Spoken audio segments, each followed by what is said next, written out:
atau KL-nya? Terima kasih Yang Mulia. Berbagai macam tadi sudah kami sebutkan bahwa perlinsos itu ada 3 kategori. Pertama yaitu subsidi, yang kedua bansos, dan yang ketiga jamsos. Yang menjadi domain kami itu adalah bansos dan jamsos. Jamsos itu lebih spesifik lagi yaitu pemberian bantuan iuran kepada peserta BPJS Kesehatan yang tidak mampu, yang jumlahnya sekitar 98 juta. Demikian Yang Mulia. Baik, kalau demikian pada saat penyaluran Bapak-Bapak, khususnya di Januari dan Februari 2024 itu, apakah dimungkinkan 2 bantuan atau lebih dari 1 jenis bantuan itu kemudian disalurkan secara bersamaan, fokusnya di Januari dan Februari 2024 kemarin? Apakah itu ada dan kemudian apakah 2 kementerian kemudian ada koordinasi ataukah masing-masing kemudian berjalan sendiri-sendiri?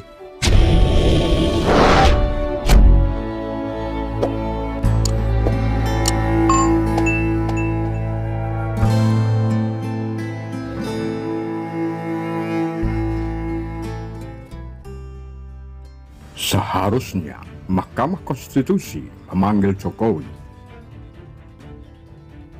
Membongkar kecurangan pemilu tak cukup memanggil menteri. Presiden Jokowi harus bersaksi sendiri di muka hakim. Tak ada visi misi menteri, yang ada visi misi presiden. Demikian Presiden Joko Widodo menegaskan kepemimpinannya dan merapat kabinet terbatas pertama setelah menjabat kembali presiden untuk periode kedua pada 24 Oktober 2019. Maka Mahkamah Konstitusi tak cukup hanya mendengar kesaksian menteri, tapi juga harus memanggil Jokowi secara langsung untuk membongkar dugaan kecurangan pemilihan presiden pada 14 Februari lalu. Pada hari Jumat tanggal 5 April 2024, Mahkamah Konstitusi mendengarkan kesaksian 4 menteri kabinet Jokowi untuk mengukur netralitas presiden dalam pemilihan umum. Para menteri itu dipanggil adalah Menko Perekonomian Erlangga Hartarto, Menko Pembangunan Manusia dan Kebudayaan Muhadjir Effendi, Menteri Keuangan Sri Mulyani, dan Menteri Sosial Tri Risma hari ini. 2 tim calon presiden pasangan Anies Baswedan Muhaimin Iskandar dan Ganjar Pranowo Mahfud MD menggugat dugaan kecurangan pemilu secara terstruktur, sistematis, dan masif. Gugatan itu bersumber dari cawe-cawe Jokowi jauh sebelumnya. Pertama, soal lolosnya Gibran Rakabuming Raka, anak Jokowi, menjadi calon wakil presiden untuk Prabowo Subianto.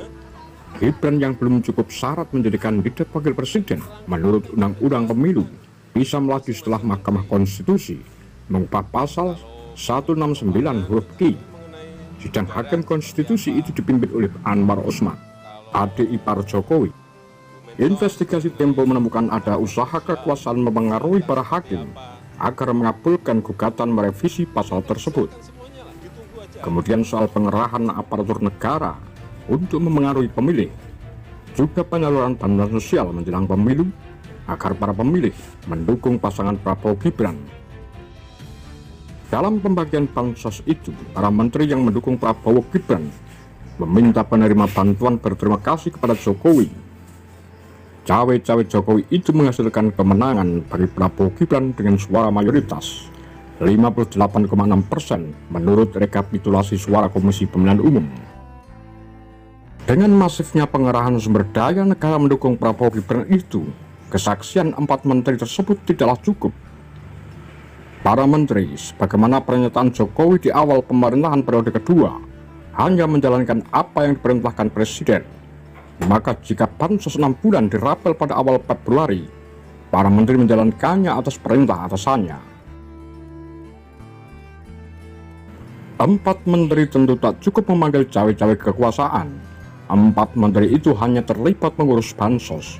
Sementara itu, pengerahan aparatur negara dari pusat hingga desa mesti mendengarkan kesaksian Kepala Polri, Kepala Badan Intelijen Negara, Menteri Dalam Negeri, hingga Menteri Desa.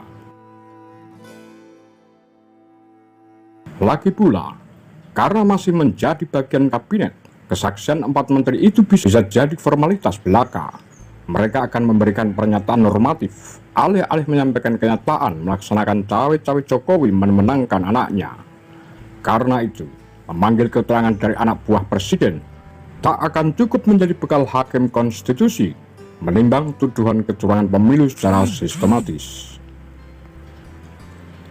Bagi Jokowi, kehadirannya di Mahkamah Konstitusi akan membersihkan namanya dari segala tuduhan tak netral dalam pemilu.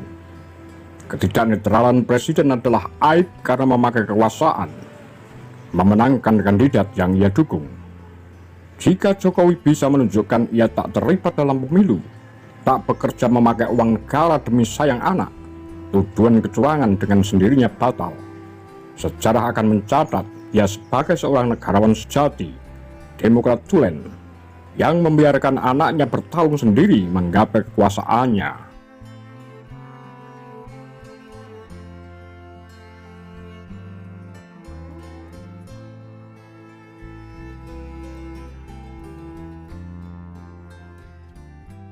Bagaimana pendapat Anda? Demikian kura-kura, Takar Lambe Sundel.